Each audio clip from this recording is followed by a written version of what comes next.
Welcome back to the Big Movie Mouth Off. We're here at Groovy Cinema Pub, reviewing some films today. I'm Jimmy Martin with Slug Magazine.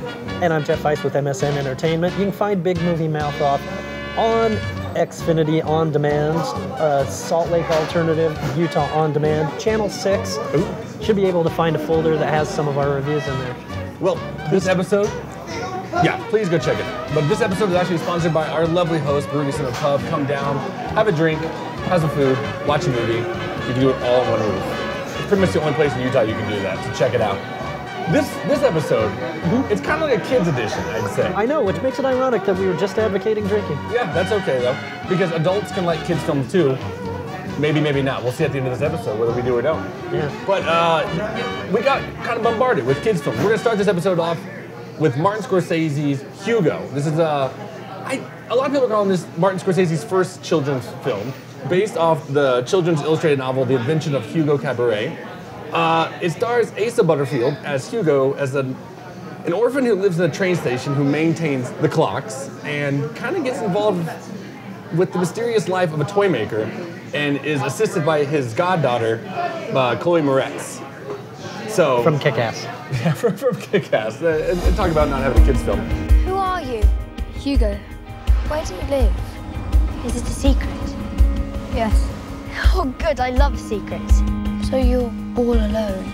Not completely. Where did you get this?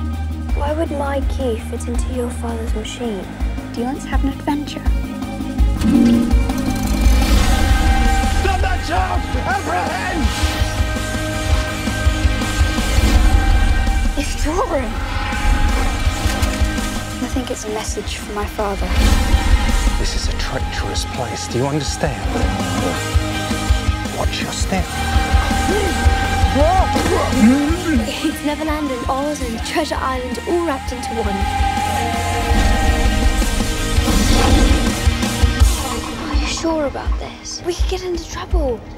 That's how you know it's an adventure. My life has taught me happy endings only happen in the movies. The story's not over yet. Here's the thing with me. Okay, with kids' films, the first thing I start looking at are the kid actors. Right. Because to me, kids' films can be absolutely destroyed. Well, any film in that matter can be destroyed by a child actor. By a self-conscious, painfully wooden. We saw it done in real steel to the bitter end. But here's the thing. Both of these actors They're good. Phenomenal. I like them. He actually came from the award-winning and acclaimed drama, The Boy in the Striped Pajamas. Exactly. And again, she's been in a variety of things, including Let Me In and Kick-Ass. So yeah. She's shown her chops. They're paired with a veteran cast of character actors, including Ben Kingsley and Richard Griffiths and Borat himself, who plays the sort of chief of security for the train station. Yep. He's got a limp. Now, with this film, and as we said starting this out, they're promoting this as Martin Scorsese's first kids film. Yes, it is a kids film, but no, not really. I mean, Yeah, well, the source material is definitely it is, but Martin Scorsese puts his maturity on it, right, and leave it to Martin Scorsese to actually put a history of film lesson into this film. Yes.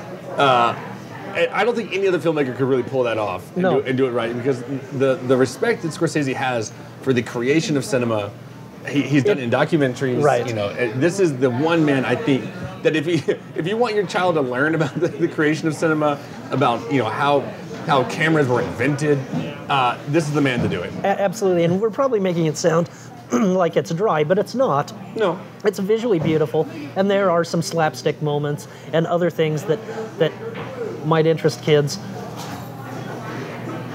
Yet, I'm gonna say I'm not sure 127 minutes makes it tenable for a family audience. You're gonna get some squirmy kids. Yeah, and am I saying that's Scorsese's fault? No, I'm not, because let's face it, a lot of today's audience have limited attention spans thanks to video games, and 127 minutes may be a bit much for them to take, especially with a lot of the talk about love of cinema.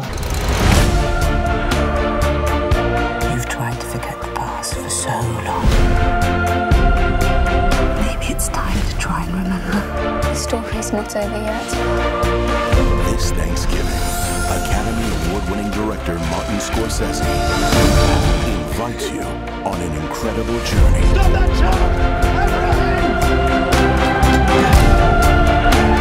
Once upon a time, I met a boy named Hugo Cabret. He searched to find a secret message. I need to know what this means. And how that message lit his way. All the way home. Yeah, I mean, you're right. 127 minutes. As I watch this, I think you could shave 20 off. It would be better for the film. It'd be better for the audience. But going back to you mentioned slapstick comedy, and that's kind of where I have the problem with this film. Is because, and I love Sacha Baron Cohen. I love his characters that he's done with Borat and Bruno and all that. But for me, I know it's a kid film, and that's probably the one element they're giving to the kids to make them laugh. Because otherwise, it really is, I would say, a children's film made for adults. Yes, or an art house film that was sort of directed at kids. Sprinkled with, candy. But this is Sacha Baron Cohen, playing, slipping down, having dogs chew on his ankles, stuff like that. It took me right to the film because it didn't seem on par with the rest of what Scorsese was doing here. And I understand why he did it, but I kind of wish it was toned down just a little bit. Yeah. See, I didn't have that much of a problem with it. My bigger problem lies with I really wish he had not made a 3D version of this film. Yeah, well, that's absolutely true. I've harped on it before, and I don't believe there's any good reason for anything to be in 3D. A needless gimmick that adds nothing to the film, and when you're making a film about love of cinema, unfortunately, you're suddenly foisting a gimmick that shows no love for cinema whatsoever. Yeah. It's a shameless money ploy, well, unfortunately, because the rest of the film is very good. The acting is very good, especially by the kids, and especially by Ben Kingsley, who hasn't been this good in a film since Sexy Beast. Well, I'll go that all far. the filmmakers, you would expect Scorsese not to fall into this gimmick. And before it came out, he profusely proclaimed that I know what I'm doing. I'm gonna, use this technology for the better good. It's going to progress the story. It didn't. And that was the biggest letdown of it. Because, Scorsese is a master of cinema. And for him, it just kind of feels tacky almost that someone of his standard would use that kind of technology. Absolutely. And most 3D technology also robs film of its color and its life. Well, so true. I would strongly advise, if you're going to see Hugo, see it in the 2D version. Yeah. 2D version instead. And by the way, 3 stars for me. I enjoyed it. I think cinephiles will really like it, and I think open-minded audiences will like it. I'm just not sure that a general audience will. But I could be proven wrong. I would be happy to be proven wrong. I'm right there with you. 3 stars. This is a film that, if you are a lover of cinema, you should see. Absolutely. If you have a kid that... If you notice in your child that they don't enjoy fart jokes, take them to a more intelligent kids film. Absolutely. And this is what it is. It's an intelligent kid film that maybe the hired standard of child can enjoy, and then instead of Romeo and Juliet. And then perhaps you could introduce them to Grey Poupon. Our next movie coming up after the break will be Arthur Christmas, the CGI animated Christmas tale.